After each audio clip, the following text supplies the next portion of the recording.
নমস্কার দর্শক বন্ধুরা, লক্ষ্মীর পঞ্চব্যঞ্জনে আপনাদের সবাইকে স্বাগত জানাই। আশা করি আপনারা সবাই ভালো আছেন, আমিও ভালো আছি।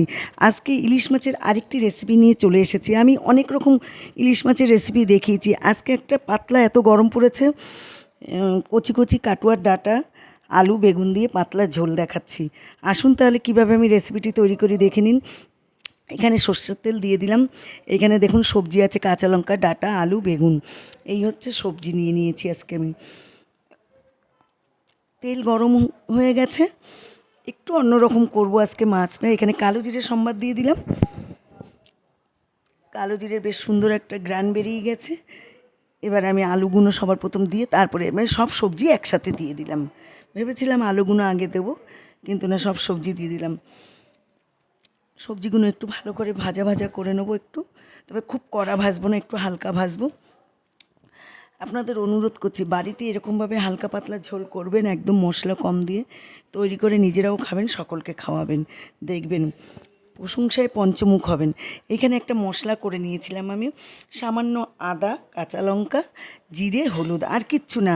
ঝোলের রং হবে হালকা, একদম না হলুদ না সবুজ, একটা হালকা সুন্দর একটা কালার আসবে দেখবেন। আমি একটু দেখুন হালকা হালকা করে ভেজে নিচ্ছি।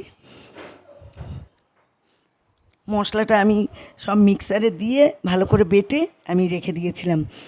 এবার মশলা আমি দিয়ে দেবো। দেখুন মশলাতে কোনো কালার নেই, দিয়ে দিলাম মশলা। এবার সামান্য বাটি ধুয়ে জল দিয়ে দেবো আমি, ভালো করে কষিয়ে নেবো মশলা। দেখুন খুব সুন্দর করে কষিয়ে নেবো। খুব জোরে কিন্তু আঁচ দেইনি আমি, তাহলে তেল মশলা পুড়ে যাওয়ার সম্ভাবনা থাকে।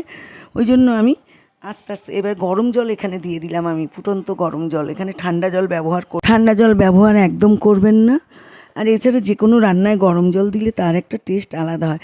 একটা অনুরোধ করছি, ভিডিওটি টেনে দেখবেন না, দয়া করে ভিডিওটা পুরো দেখবেন। এখানে আমি লবণ দিয়ে দিলাম স্বাদ অনুযায়ী, এতক্ষণ আমি লবণ দেইনি, দিয়ে দিলাম। এবার আমি একটু ঢেকে রান্না করব, ঢেকে দিয়েছি সেটা দেখানো হয়নি।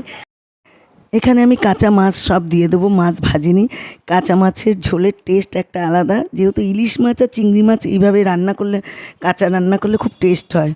আমি তো ভেজে রান্না করা দেখিয়েছি অনেক, আজকে কাঁচা রান্না করা দেখালাম। সব কাঁচা মাছ, অনেকে ভাবে ইস কাঁচা মাছ দিচ্ছে, কিন্তু ইলিশ মাছ দারুণ স্বাদ হয় কাঁচা মাছ দিলে। কাঁচা লঙ্কা গোটা দিয়ে দিয়েছি এখানে আমি। ঝোল ফুটে উঠেছে, আমি মাছগুলো দিয়ে দিলাম, টকবগিয়ে ফুটবে, একটু ঢেকে দেবো, তারপরে একটু উল্টে দেবো মাছগুলো। দেখুন এবারে সব মাছগুলো এক এক করে আমি দিয়ে দিলাম, পুরো মাছ আমি দিয়ে দিলাম এখানে। এইবার একটু ঢেকে দেবো, ঝোল ফুটে উঠেছে হালকা হালকা, আমি একটু খুলবো আবার ঢাকবো। দেখুন হয়ে এসছে। এবার আমি মাছগুলো উল্টে দিয়েছিলাম, হয়ে গেছে। ঝোলের কালার দেখেন কি সুন্দর হয়েছে, হালকা পাতলা একদম রং, সবজে সবজে রং ঝোলের। এবার আমি মাছগুলো তুলে নেব। মাছগুলো ভেঙে যাওয়ার চান্স বেশি থাকে। একটা থালার মধ্যে মাছগুলো আমি তুলে নিলাম, সব একটা একটা করে সব মাছ তুলে নিলাম। এবার আমি ঝোল একটা পাত্রের মধ্যে ঢেলে নেবো, দেখছি মাছ আর আছে নাকি। আমি ঝোল সব তুলে নিলাম, আরেকটা মাছ পাওয়া গেছে, তুলে নিলাম। ঝোলের কালার দেখুন কি সুন্দর হয়েছে, দেখেই খেতে ইচ্ছা করছে। আমি একটা পাত্রের মধ্যে ঝোল ঢেলে দিলাম, দিয়ে দেখুন আমি সার্ভ করে দিয়েছি। ভিডিওটি যদি ভালো লাগে লাইক কমেন্ট শেয়ার করে দেওয়ার অনুরোধ রইল। আমার চ্যানেলে নতুন সদস্য হলে চ্যানেলটি অবশ্যই সাবস্ক্রাইব করে পাশে থাকবেন। ভালো থাকবেন, সুস্থ থাকবেন, নমস্কার।